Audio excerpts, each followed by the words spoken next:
नमस्कार, मैं हूं प्रीति और आप देख रहे हैं छत्तीसगढ़ का पहरेदार। चलिए देखते हैं आज की खबर।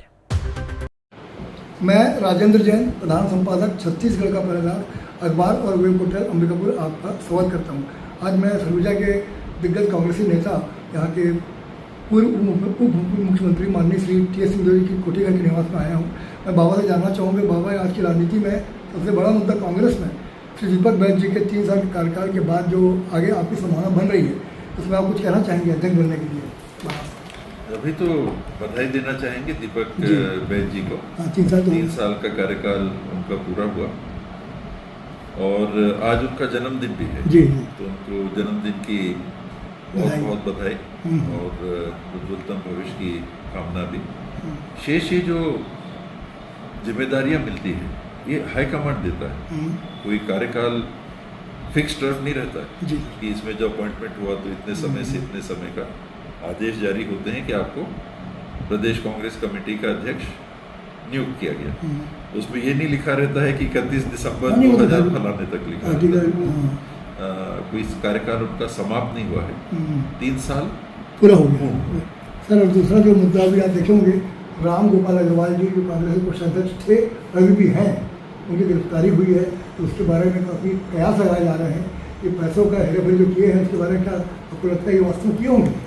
पूरा घोटाला जांच एजेंसियों का काम है जी, कर लिया। बताएंगे क्या हुआ क्या नहीं हुआ। मेरे सामने तो कुछ नहीं हुआ, क्योंकि 5 साल आप ही मंत्री। अगर मेरे सामने हुआ और मैं जानता हूँ और मैं नहीं बता रहा हूँ तो मैं खुद दोषी हो गया। जी सर, वही तो बड़ा अच्छा लगता है कि सब लोग फंसे हुए हैं बगैर ही फंसे कि मेरे सामने लेन देन हो रही है, फलाना हो रहा है, तो एक अलग बात होती है। लोगों को जानकारी भी नहीं है, मैंने देखा नहीं है, देखा तो सुनी भी बातें हैं। मतलब जैसे आपने उठाया तो सुनी भी बातें हैं कि ऐसा है वैसा है, ये हो रहा है वो हो रहा है, जो आज भी सुन रहे हैं जी। वर्तमान सरकार में भी हम लोग सुन रहे हैं। नहीं, वो तो खैर ही, तो चाहे वो शराब हो, चाहे रेत माफिया हो, चाहे अन्य चीजें हों, चाहे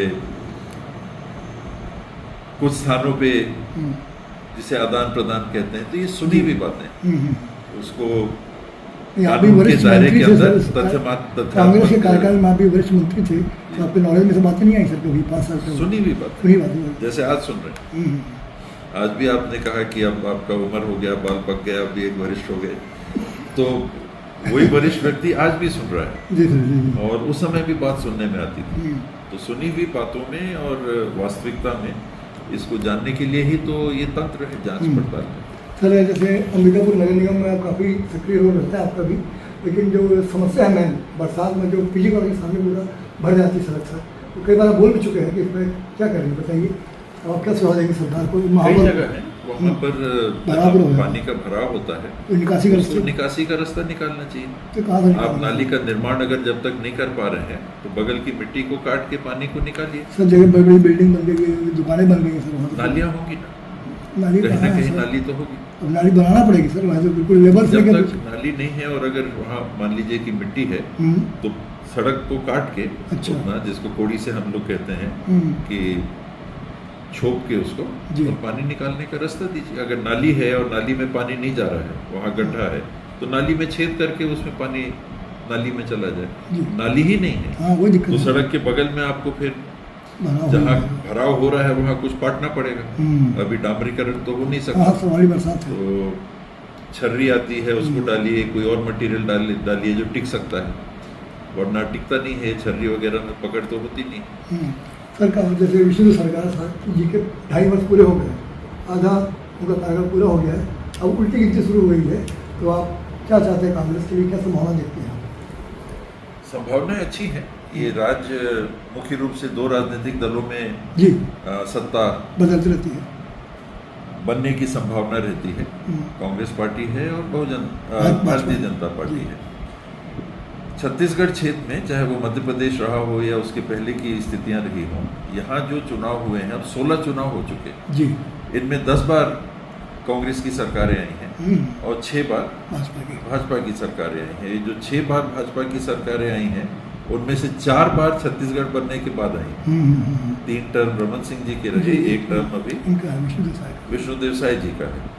तो ये दोनों राजनीतिक दलों की स्थितियां हैं। अभी जो सुनने में आता है कि सरकार के काम करने के तरीके से लोग बहुत असंतुष्ट हैं और उस बाबत ऐसा लगता है कि कांग्रेस के लिए संभावनाएं अच्छी हैं, लेकिन केवल इस पे अगर कांग्रेस निर्भर रहेगी कि दूसरा काम खराब कर रहा है तो हम जीत जाएंगे, तो मुझे लगता है कि धोखा होने की संभावना रहती है। एक, वो अपना काम सुधार भी सकते हैं, दूसरा, उनकी गलती पे आपको वोट मिलेगा ऐसा कम होता है।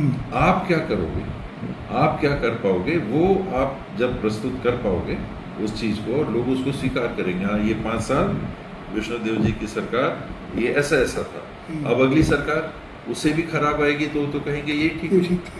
अगर उससे बेहतर उनको दिखेगी कि हाँ ये जो सरकार आएगी अब जो हम कांग्रेस की कहेंगे, तो वो वर्तमान 5 साल से बेहतर काम करेगी, तब होगा। तो इतना ही नहीं है कि वो कैसा काम कर रहे हैं, आप अपने को किस रूप से प्रस्तुत कर पाते हो और आपकी स्वीकारोक्ति मतदाताओं के बीच में कैसी बनती है। वो सबसे बड़ा जो मुद्दा सर मेरी नज़र में तो मतदारी बंधन योजना है। इसमें जो सरकार ने कह दी है, अभी जैसे बिहार में चुनाव जीते हैं 10 साल बाद दिए, तो कोई मुद्दे खत्म हो गए, पूरा सब एक तरफा वोट पड़ गए तो भाजपा के भारी बहुमत हो गए।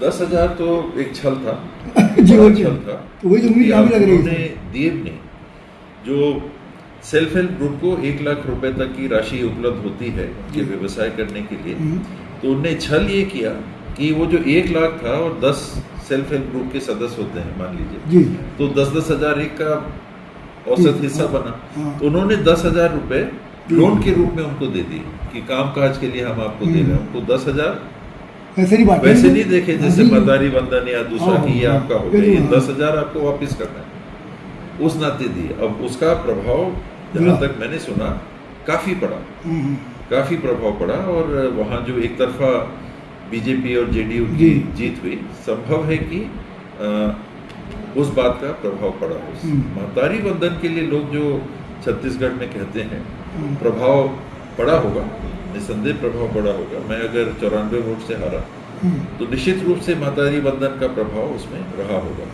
लेकिन अन्य बहुत कारण और थे जिस कारण से कांग्रेस नहीं जीत पाई। मैंने कई बार इसको मीडिया में कहा भी है, अभी दोहरा रहा हूँ। 90 सीट के विश्लेषण को अगर चुनाव के आप देखेंगे तो 26 सीटें बस्तर और सरगुजा की होती हैं और 20 सीटें शहरी क्षेत्र की होती हैं, जहां या तो 100% या आधे से ज्यादा शहरी क्षेत्र की आबादी होती है, नगर पालिका, नगर निगम का क्षेत्र इत्यादि इत्यादि।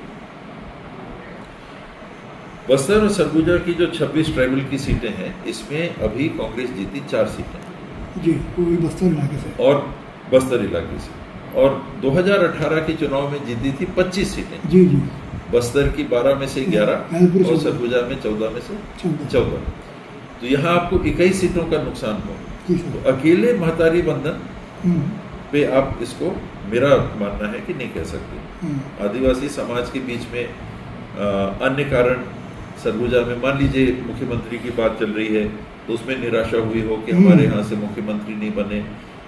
कुछ जो आपने अभी रामगोपाल जी के बारे में प्रश्न किया, घोटालों की बात हो जाती है, सबूत है नहीं है वो बात की बात है, पर चर्चा हो गई तो उसका विपरीत प्रभाव पड़ सकता है। बच्चों के जो इम्तिहान हुए थे या सिलेक्शन हुआ था CGPSC में, युवाओं में उसका प्रभाव रहा।